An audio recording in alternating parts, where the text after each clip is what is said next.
नमस्कार, city post के इस खास पेशकश में आपका स्वागत है। मैं हूं श्रीकांत प्रत्युष।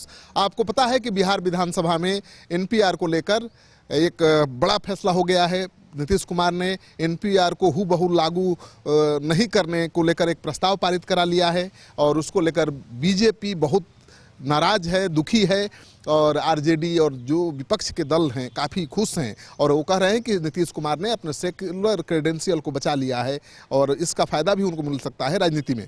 जीतन राम मांझी जी मेरे साथ हैं, उनसे बात करते हैं कि प्रशांत किशोर का ये मुद्दा था एनआरसी, एनपीआर और सीसीए और इसको लेकर ही वो लड़ते रहे, लेकिन पार्टी से बाहर जाना पड़ा।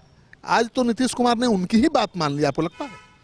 देखिए, हाथी के दांत खाने और दिखाने के अलग अलग होते हैं। जिस समय ये प्रकरण चल रहा था और एनसीआर को और एनपीआर को जब विरोध करने की बात प्रशांत कुमार ने कही थी और प्रचारित हुआ समाचार पत्रों में, उस समय मेरा कमेंट यही था कि बिना नीतीश कुमार के सह के प्रशांत कुमार ऐसी बात नहीं बोल सकते हैं। और रही बात, कुछ दबाव उन पर आया, हो सकता है भाजपा के ही दबाव आया होगा, इसके चलते फॉर टाइम बिंग उनको पार्टी से अलग कर दिया गया है।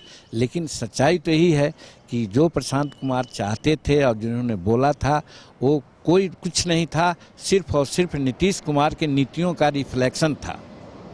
तो नीतीश कुमार तो मान लिया, उनकी सारी मांगों को मान लिया है। आपको लगता है कि वापसी हो सकती है प्रशांत किशोर की? अब वो नीतीश कुमार जी जाने, लेकिन हमने यही कहा कि कुछ भी प्रशांत किशोर बोले होंगे उसको हम यही मानते थे कि वो नीतीश कुमार की बात बोल रहे थे। अब कुछ दबाव में आकर के उनको पार्टी से अलग कर दिया है, अलग बात है। लेकिन कल उन्होंने एक तरह से प्रशांत कुमार जी के जो भर्सन थे उस पर इन्होंने मुहर लगा दी और बजाबता मुहर लगा दी, जिसकी आकांक्षा हम लोग भी करते थे कि बोलने से काम नहीं चलेगा, बिहार विधानसभा में प्रस्ताव पास कीजिएगा तब जानेंगे, तो वो भी तो सख्त कर दिए। तो वैसी परिस्थिति में हम समझते हैं प्रशांत किशोर और नीतीश कुमार में बहुत दूरी नहीं रह गई है। लेकिन मांझी जी, आप तो ईमानदारी से हर बात बोलते हैं। एक चीज़ बताइए, आपको नहीं लगता है कि प्रशांत किशोर, आपने कहा कि बीजेपी के दबाव में उन्होंने निकाला होगा, तो अब नहीं लगता है कि अब बीजेपी के दबाव में नहीं है नीतीश कुमार और प्रशांत किशोर, नीतीश कुमार फिर एक हो सकते हैं? अभी तो मैंने कहा ना कि अब नीतीश कुमार और प्रशांत कुमार जी के बीच की दूरी कम हुई है।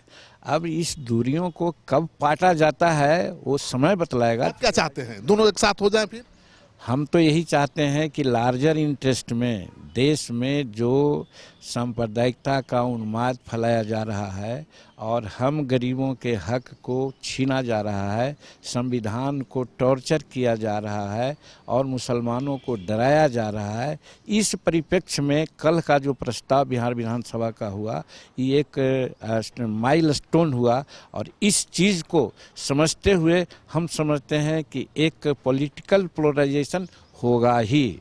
प्रशांत किशोर की अहम भूमिका हो सकती है। अब वो आगे की बात, पोलराइजेशन कह दिया तो उसमें सारी बातें आ जाती हैं। ये मोदी के लिए रणनीति बना चुके हैं, नीतीश कुमार के लिए बना चुके हैं, केजरीवाल के लिए बना चुके हैं, ममता के लिए बना रहे हैं, तो फिर से बिहार में बना सकते हैं। अलग बात है, हमने कहा कि बिहार में जो सेकुलर फोर्सेज है उसका पोलराइजेशन संभव है। नीतीश कुमार को चाहते हैं कि फिर से आ जाएं महागठबंधन की तरफ? तो बहुत पहले हमने नीतीश कुमार जी के बारे में बोल रहे थे कि नीतीश कुमार यहाँ आते हैं तो उनका स्वागत है, और हम ही नहीं, उनके वरिष्ठ उपाध्यक्ष हमारे रघुवंश बाबू ने भी कहा है कि बात खिचड़ी पक रही है, वो आने वाले हैं। आप लोग जब कुछ कहते भी थे तो गुस्सा में बोलते थे कि मैं बोलता हूँ वो ठीक बोलता हूँ, आज तो समझ में आपको लग रहा है खिचड़ी पक रही है?